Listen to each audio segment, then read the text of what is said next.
Hello everyone, this is सागर पांडे और आप सभी का मेरे चैनल नॉलेज एवरीवेयर में बहुत बहुत स्वागत है। तो जैसा कि आप सभी लोग जानते हैं कि एसएससी सीएचएसएल 2020 के टाइपिंग टेस्ट का एडमिट कार्ड आउट हो चुका है। तो उससे रिलेटेड आज हम एक वीडियो बनाए हैं जिसमें आप सभी को ये मालूम पड़ेगा कि आप लोग को जो नीचे टॉपिक दे रखे हैं कि आप लोग को कौन कौन सा डॉक्यूमेंट लेके जाना है, स्पेस बार और बैक स्पेस का यूज़ आप कितनी बार कर सकते हैं। ये क्वेश्चन काफ़ी मेरे कमेंट बॉक्स में पूछा गया है, इसलिए मैंने ये क्वेश्चन रखा इसमें है। आपको किन बातों का ध्यान देना है। मेरे टाइपिंग का एक्सपीरियंस कैसा था, जैसे आपको पता है कि मैं 2019 सीएचएसएल में सेलेक्टेड हूँ, तो मेरे टाइपिंग का एक्सपीरियंस कैसा था। और ये जो टाइपिंग होने वाला है, ये टाइपिंग ऑफलाइन होगा कि ऑनलाइन होगा, ये सारी बातें हम आज करेंगे। सबसे पहले आप सभी को रिक्वेस्ट है कि मेरे चैनल को सब्सक्राइब करें। बाकी चलिए अब वीडियो शुरू करते हैं। तो पहला टॉपिक लेते हैं कि हमें कौन कौन सा डॉक्यूमेंट लेके जाना है। तो देखिए, सबसे पहले बात तो आप अपना एडमिट कार्ड के बाद आप अपना जो आईडी प्रूफ होगा उसका ओरिजिनल, आईडी प्रूफ का ओरिजिनल लेके जाएंगे, 2 फोटो लेके जाएंगे। इतनी चीज़ें आपको लेके जानी है, अपना एडमिट कार्ड, आईडी प्रूफ का ओरिजिनल और 2 फोटो अपना ज़रूर लेके जाना है। पेन मैंडेटरी नहीं है तो पेन लेके जाइए, चाहे ना चाहिए, उसमें कोई बड़ी चीज़ नहीं है। ठीक, आपको इतना सामान तो ज़रूर लेके जाना है। एक आईडी प्रूफ, हो सके तो उसकी फ़ोटो कॉपी करा लीजिएगा, पर ज़रूरी नहीं है कि उसकी फ़ोटो कॉपी कराई जाए, बट हो सके तो करा लीजिएगा। बाकी एक आपको एडमिट कार्ड रखना है, आईडी प्रूफ और 2 फोटो। उसके बाद हम बात करेंगे कि बैक स्पेस और स्पेस का यूज़ हमें कितना कर सकते हैं, फिर हम कितना करना चाहिए। तो देखिए, मैं तो कहूँगा कि जितना एक्यूरेट आप लिख सकें एक बार में तो उतना ही लिखिए। इससे आपकी जो स्पीड है वो मेंटेन रहती है। पर अगर हम बात करें स्पेस और बैक स्पेस की, कि जो स्पेस और बैक स्पेस हम कितनी बार मार सकते हैं, तो देखिए ये अनलिमिटेड होता है, आप कितनी बार भी मार सकते हैं। हाँ, लेकिन अगर आप स्पेस ज़्यादा बार मार रहे हैं या फिर जितना रिक्वायर्ड नहीं है उससे ज़्यादा मार रहे हैं, तो आपका जो एरर काउंट होने लगेगा, जो कि आपका हाफ एरर काउंट होता है, वो उसके साथ साथ कुछ लाइंस जो अंत में आपकी बचेंगी, कुछ वर्ड्स वो आप नहीं टाइप कर पाओगे, क्योंकि जो कंप्यूटर स्क्रीन होता है वो 1732 इतना की स्ट्रोक लेता ही है। इतना 1750 है, 1732 है, इतना की स्ट्रोक लेता ही है। अगर आपने इससे ज़्यादा किया तो आपका क्या होगा कि वो स्पेस नहीं लेगा, वो मतलब लिखेगा ही नहीं। ऐसे आपका जो हर स्पेस होता है वो भी काउंट होता है की स्ट्रोक में। तो अगर इससे ज़्यादा आप पहुंच जा रहे हो तो वो काउंट नहीं करेगा। इससे क्या होगा कि आपका जो आगे के वर्ड्स होंगे वो आप नहीं लिख पाएंगे, तो उन्हें भी क्या होगा, फुल एरर में काउंट कर लेगा, क्योंकि वो आप मिस कर दिए, उनको भी फुल एरर में काउंट कर लेगा। तो स्पेस जो है वो एकदम संभाल के आप इस्तेमाल करिएगा। हाँ, लेकिन जब बात आप बैक स्पेस की करेंगे तो ये आप कितनी बार भी कर सकते हैं, बैक स्पेस में कोई प्रॉब्लम नहीं है। अनलिमिटेड टाइम आप यूज़ कर सकते हैं, वो आप पे डिपेंड करता है। पर इससे एक ही नुकसान है कि आपकी स्पीड स्लो होगी अगर आप ज़्यादा बार बैक स्पेस का इस्तेमाल कर रहे हैं। तो आपका ये क्वेश्चन का जवाब हो गया कि आप इसे अनलिमिटेड बार इस्तेमाल कर सकते हैं, वो आप पे डिपेंड करता है।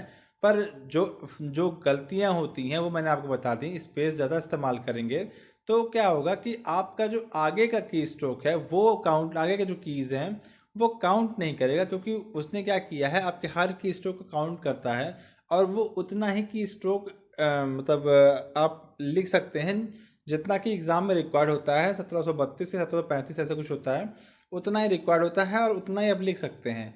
तो अगर आप ज़्यादा स्पेस मारते हैं तो पहली बात तो आपका हाफ एरर में उसे काउंट कर लेगा, और दूसरी बात क्या होगा कि आप आगे जो वर्ड्स हैं उन्हें नहीं लिख पाएंगे अंत में। तो उससे क्या होगा कि आपका जो वर्ड छूट रहे हैं उनको वो फुल एरर में काउंट कर लेगा। ठीक, अगली बात है आपको किन बातों का ध्यान देना चाहिए। देखिए, स्ट्रेस बिल्कुल नहीं लेना है। आपके चारों ओर जो, जैसे आपने जो घर पे प्रैक्टिस की है, उस तरह का आपको माहौल नहीं मिलेगा, शायद वैसा कीबोर्ड भी ना मिले। तो आपको स्ट्रेस इस बात का नहीं लेना है। आपको सिर्फ इतना ध्यान देना है कि आप, मैंने एक वीडियो बनाई थी कि एरर परसेंट का इस्तेमाल भी कर सकते हैं। आपके पास 7%, अगर आप जर्नल हैं तो आपके पास 7% आपके पास एरर है, और 10% आपके पास आप एरर का इस्तेमाल कर सकते हैं अगर आप किसी भी कैटेगरी को बिलोंग करते हैं। तो आप इतना ना टेंशन लें, आप इतना देखें कि जो भी आप लिखें उसे आप एक्यूरेट लिखें। देखिए आपके आसपास क्या होगा कि बहुत सारे लोग बैठे होंगे और कुछ की स्पीड आपसे ज़्यादा होगी, कुछ की आपसे कम होगी। जिनकी आपकी ज़्यादा होगी उनके कीबोर्ड की टाइप करने की आवाज़ आपके कानों में आती रहेगी। तो इससे क्या होगा कि आपको लगेगा, आप थोड़ी देर के लिए ऐसा डिमोटिवेट भी हो सकते हैं कि वो हमसे ज़्यादा तेज़ है या फिर जो भी बातें हैं। पर इन सब बातों का अपने टाइपिंग पे असर मत आने दीजिएगा, कोई भी चीज़ का स्ट्रेस मत लीजिएगा, शांति से बैठ के एग्ज़ाम दीजिएगा।